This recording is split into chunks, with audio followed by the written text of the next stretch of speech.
pioneer Theranos promised to revolutionize the healthcare industry with its blood testing invention, the Edison. But the company instead ended in massive financial loss and federal fraud charges against its CEO and founder, Elizabeth Holmes. Shareholders lost hundreds of millions of dollars in investment capital for Theranos. News outlets have reported on the scandal across the world, but the most explosive reporting took place by the Wall Street Journal in October of 2015.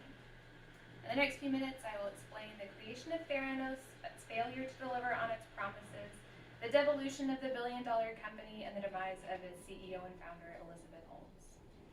The world's first self-made female billionaire went from a Silicon Valley celebrity to the defendant in a criminal trial, but first she founded a shiny new startup. At age 19, Holmes raised a substantial amount of money to start a biotechnology company using a proprietary device that she named the Edison. This brand new piece of technology was designed by Holmes to test for more than 240 diseases using just a few drops of blood. Holmes raised more than $700 million from investors who believed that Theranos was using the Edison to process blood tests. The company experienced professional growth and public excitement until a damaging report from the Wall Street Journal revealed that the company was actually using commercial blood analyzers to process the majority of its test samples. Edison was not the primary testing equipment used in Theranos labs, and we found this out because a former Theranos employee told Wall Street Journal reporters that the Edison was being used for about 15 tests, a far cry from the 240 promised.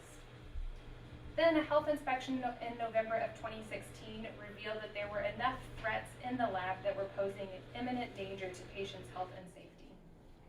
Holmes denied any wrongdoing and insisted the Edison was functioning as promised, but the company began losing partnerships, settling lawsuits with disgruntled investors, and downsizing its workforce to compensate for losses.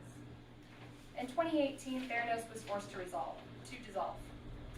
State and federal governments brought charges, among which were intentional deception, wire fraud, and conspiracy to commit fraud. Investors and partners then began withdrawing even more support and sued Theranos to recoup their initial investments and damages, leaving the company with no choice but to dissolve. While Theranos shut down in 2018, the criminal trial of Elizabeth Holmes began in August of 2021 and is still ongoing. In just 5 years, Theranos went from being the most exciting tech advancement in recent history to a bankrupt corporation with a disgraced founder. Holmes raised hundreds of millions of dollars to finance the company she founded, did not use her own invention for its operations, and Theranos was shut down amid the backlash. Theranos was thought to be at the forefront of the next wave of medical technology. Unfortunately, it was unable to deliver on its promises, resulting in extraordinary financial loss for its shareholders and federal fraud charges for its CEO and founder.